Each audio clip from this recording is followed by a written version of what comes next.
Hey everybody, welcome back again to Ken Tamplin Vocal Academy, where the proof is in the singing. I've gotten a lot of requests for people if I would give you guys a tour of my studio, and I want to do it with how it relates to recording my vocals. Now, I do have some tutorials on recording vocals, but I'm going to walk you through my studio right now, so come along for the ride. Here we go. All right, so the very first thing is I use some older O2R 96K Yamaha consoles. Now, the reason I do is these suckers sound amazing, and in my personal opinion, they sound a lot better than a lot of the newer consoles without stepping into a really expensive Sony or SSL console. They're very reasonably priced now, and these two have been hot rodded. Now, they're each 32 inputs, so I can run 32 channels twice, so 64 channels because they're daisy chained together. And I'm going to talk more about that in a minute, but I want to kind of first move over here to my microphone. Now, a lot of you guys see me using this microphone. This is a Neumann M149. I love this microphone. It is incredible for vocals. It just really handles great rock vocals and ballads. It's really fat. I've had this one for about almost 15 years. I've never had a single problem with it, and I've used the heck out of it. Now, I did a vocal demonstration thing for Neumann. I'll put that in the description of how I record my vocals, so you can check that out, and I'll put that in there. You can see a more intense version of that. But it has some really good features. Of course, we can actually do the spread of the voice here. If you see that little black knob here, and it actually gives you different abilities to go out from one direction to another. So a lot of people say, oh, you're lip syncing. There's no way that you could be that far off of a microphone and have it sound so present. Well, that's a bunch of crap. We do that, and you can pull way back off the microphone and just set the compression settings on the compression higher, EQ out some of the room noise, and this sucker, I could be literally way over here off this guy, and it is going to pick it up, and it will sound as present as I want depending on the compression. No, it won't sound like I'm eating the microphone literally, but it sounds awesome, so I couldn't recommend it more. Now, they have a lesser expensive line. This thing's around $4 or $5 grand. You can get the TLM 170s, the TLM 92s, like they have a whole bunch of them on their website, and they're all really good. Seriously. So I want to move over to my compression / mic pre's, etc. Now, I used to have a whole rack of these. I had like 8 of these, and I had a lot of gear when I would record drums and bass and guitar all at the same time. Since I don't really need that anymore, these guys are the most incredible all-purpose compressor, limiter, mic pre's, I believe, out. Big bang for your buck. So let's start with the Class A. So it's got Class A EQ, which is awesome, that's built in. It's got Class A compression, which is awesome, and that's built in. And then it's a Class A mic pre all in one. It's a mono channel, so I have a couple in case I need 2. But I want to go over to my compression. So people say, well, what kind of compression settings do you set? Believe it or not, those are my compression settings. I don't compress a ton on everything that I use. Now, here's what most people do. So that's my compression settings. I use a teensy tiny bit of high end around 6K, 4 to 6K, a little bit of 2K, and sometimes I'll roll off a little bit of room sound around 400 or 500 depending on how far off the mic I am or how bassy the vocal is, which is dangerous because if you go up higher, it'll get really harsh and brittle, and you don't want to do that. But I'm bringing this up because most people want to get everything out of one box, and we don't want to do that. We want to use subtle things of a chain of things that get us what we're looking for out of multiple devices. So people will grab a plug-in and they'll use a lot of it and think that they're going to get this, LA2 plug-in that's going to sound like an LA2. No, it doesn't. Now this right here is called a Shep compressor. Shep, the guys that make Shep, these are kind of hard to find, but it's a lot like a 33609 or 1173, 1173 is a preamp, but it's a lot like a Neve compressor, 33609, etc.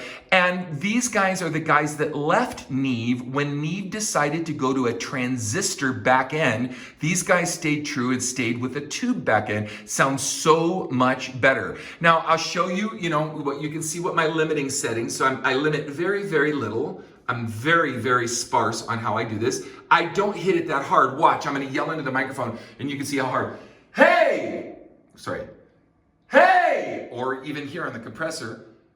Hey, that's about how hard I hit it. So as you can tell, I'm not really hitting these things that hard. Let's move on over to, that's the limiter. Let's move to the compressor. Same thing for the compressor. Here's my compression settings. I'm just not using that much. You don't need that much if you're using a chain that's really quality. You want to get subtle compression and limiting out of each one. And then you're gonna laugh, but I actually use this old L2, these suckers are amazing. And I remember when they made the L3 and the L4 and the L5, and then you could get them installed in your computer and just, use only the computer version. These just sound better, man, straight up. Now, again, I am hitting this one, not hitting it hard, but I have the ceiling on 0 and the threshold on 0 and all that. So, but the reason I bring this up is because these units right here, let me put this to myself. These units here, what's so cool about them is the A to D converter on them is really awesome, and they also have a lot more smear. I don't know what smear is, where it rounds off a lot of the harshness of how hard you hit the limiter, but I don't hit the limiter very hard. So again, let's do this one more time. I come in first to the Avalon 737 SP, and then I actually hit my Shep compressor just a little bit with a tiny bit of limiting. I don't hit the L2 yet. I come into my mixing console, so let's come on over here. I'm gonna select the channel that I'm on, input channel, which is number 4 at the time. I come over here to my compressor. Now they have a lot of good presets in here, and I do manipulate my own, but you can see there, you can manipulate the presets, and I'm very sparse. Now in these presets, just hitting it like 1 lead or 2 leads is enough, because when I'm coming off of these other ones over here, I just don't need that much. I'm just using a little bit. I come off of here, and then it's got a really great EQ. You can use some cool digital EQ here, and I use very little again, as you can see. Then I come out of the mixing console, out of the O2R96. By the way, it's 96K, if you're wondering. Yes, I use 96K. Sometimes I only use 48, but these are both 96K, and they've been hot rodded. I'll explain what that means. The preamps have been hot rodded, and I have 4 SPX 1000s in each one of them. So it's got 4 motor driven drives inside. So I have 8 motors in these suckers. So I can use a fair amount of effects, but again, I use my effects very, very sparingly. I don't overuse them. I just use small amounts.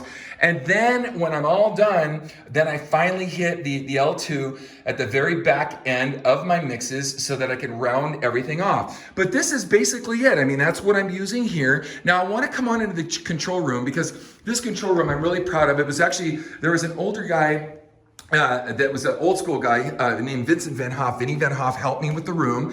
This is my control room. It's good size. You hear a lot of room sound in here, okay? Now, you can see, oh, hey! You hear all that room sound in here, but it's not like you think.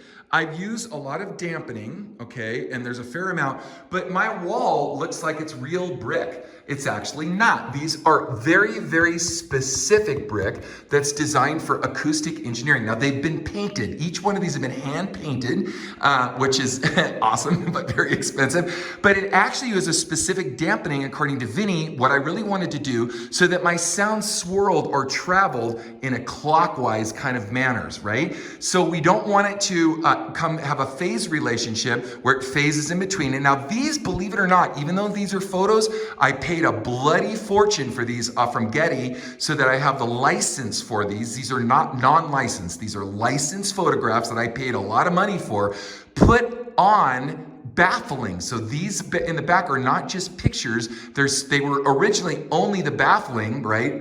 Noise reduction or echo reduction. And I put pictures on them so they would look cool. So it's actually, two purposes. So it serves 2 purposes. I put a gargantuan window in there so I can see through my control room. Now let's talk about this room and what I'm talking about, the echo. The echo itself has a specific echo that is pleasant to singing and to acoustic instruments, particularly guitar and strings, but predominantly singing. So this room was designed specifically for that. Now, these lights, etc., these are all incandescent. I got incandescent lights that are also very expensive, hard to get for filming video, and that's pretty much what I got here, guys. So I'm gonna walk back in here, and so when I go to record stuff, I just get my camera. I'm using a 4K camera. I probably should up that sucker soon, but I'm using a really nice camera, and I just go directly out of my final mix my final mix for singing. So if I record into channel 4, it comes out, it goes directly into my final L2. It goes straight, all these cables, you see these cables coming around, whoops, let me bit them around here. These cables, believe it or not, come out of here and they go directly into my camera. And the reason for that is, that's why when you see, oh, you know, you're doing multiple takes and this and editing all that. No, I'm not. Actually, it's coming directly off the mixing console into the camera, and the camera is what you see is what you get off of my vocal demonstration. So anyway, hopefully this was helpful for you guys. If you have any questions on some of the gear that I use, I wanted to talk about the effects processors that are in here.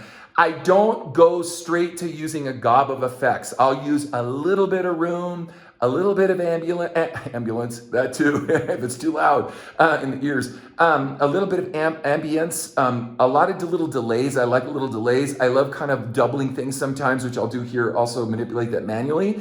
And then that's kind of it. I try not to use a ton of effects, and I like to use them very sparingly, just like the compression. And that's how you get these nice big fat sounds. And that's how you win at the game of recording vocals. So hopefully that was helpful, gang. And God bless you. And if you have any questions, feel free to ask. I'm happy to answer them. And again, I'll put all my teaching tutorials of recording stuff, I'll put that in the description for you as well. All right, gang, take care. Peace out.